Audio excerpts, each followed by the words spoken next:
Tara, samahan niyo po ako ng pagluluto ng malunggay at saka kalabasa. Ito po ang kalabasa po ay mayaman sa vitamina A at beta-carotene ang nagpapanatili ng malinaw na paningin. Pampalakas ng immune system, sagana sa vitamin C na tumutulong laban sa mga infeksyon. Mababa sa calories, mataas sa fiber na nakakabusog at nakakatulong sa maayos na pagtunaw. Ito po yung malunggay, pampalakas ng katawan, kilala bilang miracle tree, puno ito ng calcium, iron, potassium at protein. Regulasyon ng blood sugar, nakakatulong ito ng pampababa at pagkontrol ng asukal sa dugo.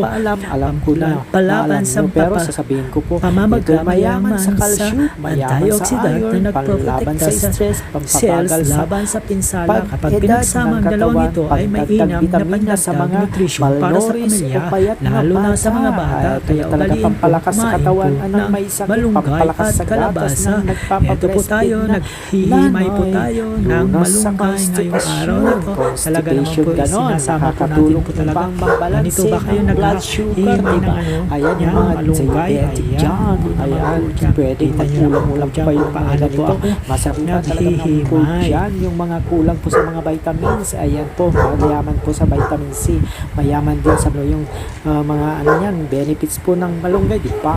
Ayan, anti-cancer pa. O, di ba? Sabi lang nga, di ba?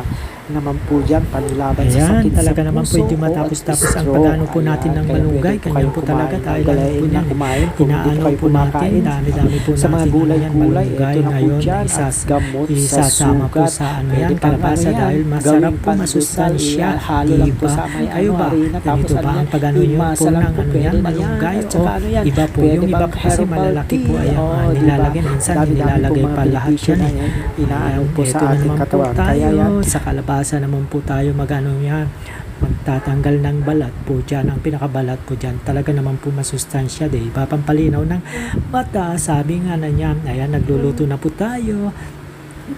Hindi ko na pinapakita kung paano magluluto. Alam nyo na kung malunggay at saka kalabasa pinagsama. Kung ano na lang po dyan ang ano po natin, inuuna po yan talaga yan. Kaya pinagsama ka agad po dyan. Ayan, ang sabaw po lang, masarap po din yan eh.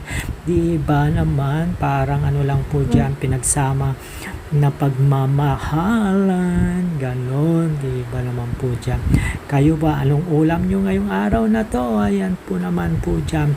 Tara na po, kain na po tayo, malapit nang maluto po to. Sarap pong ng tanghalian, talaga naman po dyan, mainit na kanin, talagang sakto sa ano yan, kalabasa at malunggay na masarap na bagong luto, di ba? Kaya po, kayo, ano tanghalian nyo? Siguro masasarap po, di ba? Kaya eto lang po. Thank you for watching. Bye bye for now.